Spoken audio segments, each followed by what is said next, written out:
What's up, yo? We're back again with Let's Talk Podcast. Continue. Let's go. I was just asking him about what does he think about straight Christian couples who choose not to have kids? I think everyone should have kids, and actually I'll take it a step further. I think everyone should have at least 2 kids, maybe more, because if 2 people have 1 kid, when they die out, there's 1 less person in the general population. If they have 2 kids, when they die, it's the same amount. If you have 3 or more kids, the population grew, and I think it's better that we grow because God said be fruitful and multiply. 2, 1, you didn't multiply, you divided. 2, 0, you divided. 2, you're equal. More than that, you multiply. So I think everyone should have kids.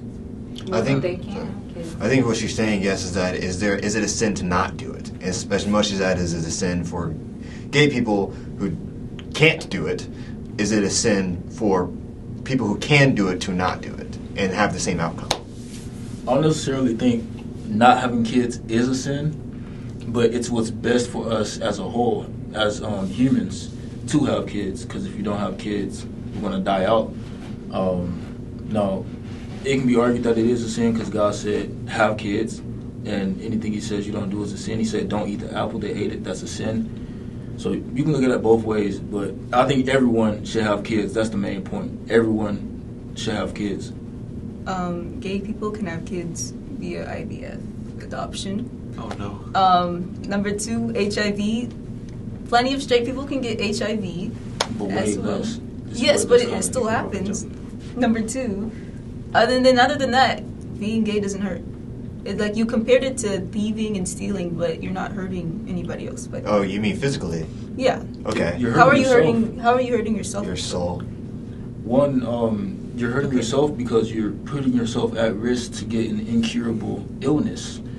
That's what if they're clean? Not every gay person has HIV or... At risk means your chances are high. Now, it's not every gay person won't have it, every gay person doesn't have it, but your chances are higher, especially when you consider the culture of promiscuity in America.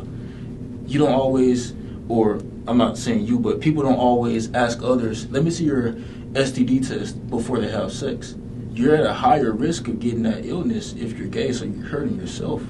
You're at, you can adopt kids, sure, but those aren't your kids. You didn't multiply. You know, when you really look at it, I don't think it's beneficial to yourself if you live that way. So, No, go ahead. okay. So I'm just gonna jump in on his behalf. I understand what he's trying to say.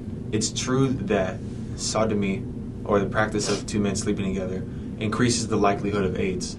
When you look at the AIDS epidemic that was happening in America, I believe around in the 80s, there was also an epidemic of men deciding to sleep with each other. So for that to happen at the same time shows some clear correspondence that men doing that causes that disease in particular, especially because AIDS is a bloodborne virus. And this is a bit gross, but this is the science behind it. When 2 men do that with each other, they bleed back there, and it's a bloodborne virus. So of course men are more likely to spread it amongst each other. Now, when it comes to people having kids, I'd say having kids is a good thing. I have a lot of nieces and nephews, and I take a lot of enjoyment in them. I would say kids are inherently a good thing, but I do think it's up to the individual if they want to have a kid or not. I think if you don't want to have kids, then you probably shouldn't have kids until you change your mind. I do think kids are a good thing, but I wouldn't kind of impose that on anyone. But when it comes to IVF and adoption, I don't think it's okay for same-sex couples to adopt children because children deserve to have a mother and a father. Why would you put them at a disadvantage where they only have either or? It's just not fair to the kid. And that's typically how the radical LGBT movement promotes itself, because movements are typically promoted by families. Like families take up an idea, and then they have kids, and then their kids share the same idea. Homosexuals don't have that. So what they're going to do is they're going to come for other people's kids, other people's kids, so that they can continue their movement. And that's what we're starting to see today with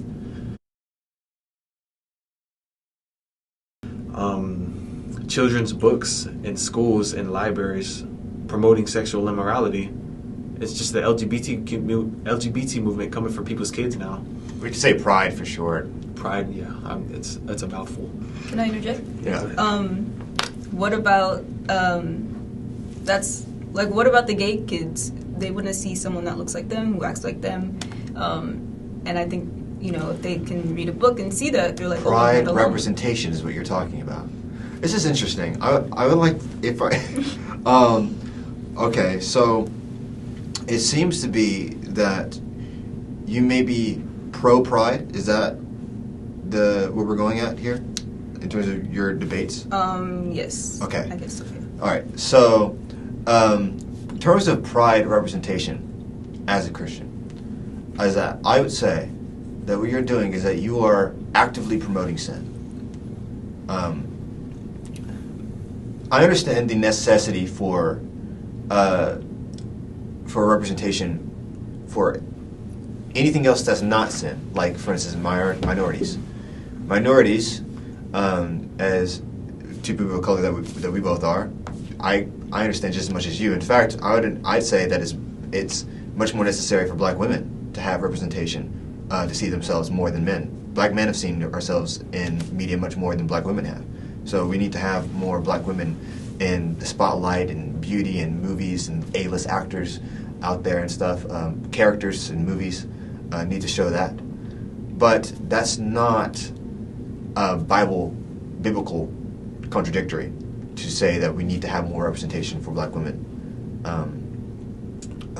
It is biblical contradictory to say that we should have representation for more sin in a positive way. If we were to say, in fact, and you may disagree with me on this, obviously, that in the book that a gay kid would read, the book is about a gay kid, but being gay is wrong in the book. It's representation, but in representing in this book is negative. Is that okay to you in terms of representation? Yeah, I mean, everyone's entitled to their own opinion. I don't think that's. I think that's fine. Well, I mean, like, it's like a story about how impactful negatively a gay kid is in the society and how it's bad to be gay in this book. Is that something that you are talking about that you want in the world? No. Okay, exactly. No, you don't want the moral lesson to be corrected in the book. You want the moral lesson to be promoted in the book. You want it to be not a moral lesson. You want it to be sin promoting in the book, and therefore it's just the same as me as a Christian promoting promiscuity or promoting alcoholism and drinking. Like, let's say I would write a movie about a bunch of people getting drunk and getting wasted and throwing away their lives for the sake of the party. Can I interject?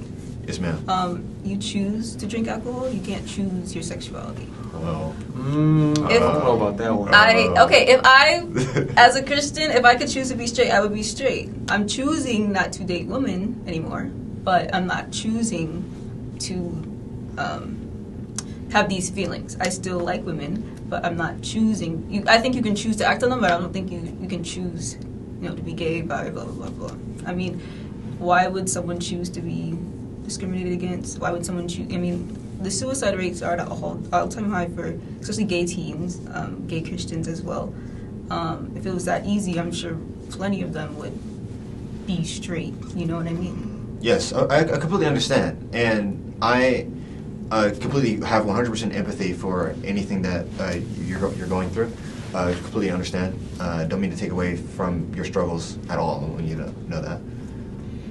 I would say, to debate that, is, would you say that a person who identifies as an alcoholic, something that, like you said, have a lot of other drawbacks to it, which is they are unable to maybe get to work on time, or they are unable to stay up or be focused.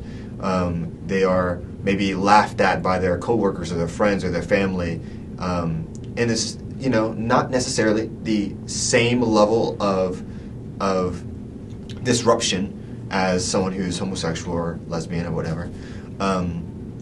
But there are still a lot of barriers in place to keep repeating the same act that is being a alcoholic, and still, if they could choose, you would assume they would just stop drinking. Mm-hmm. You would assume if they could choose it, right? Mm-hmm. Why did they keep doing it?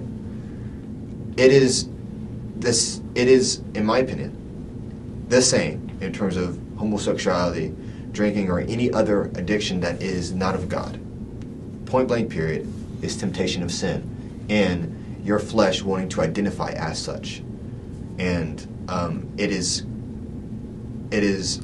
obviously more promoted or more specialized in homosexuality identification, because it's famous word to say I'm gay or I'm lesbian or whatever, more than it is to say I'm an alcoholic, because the promotion of it is positive.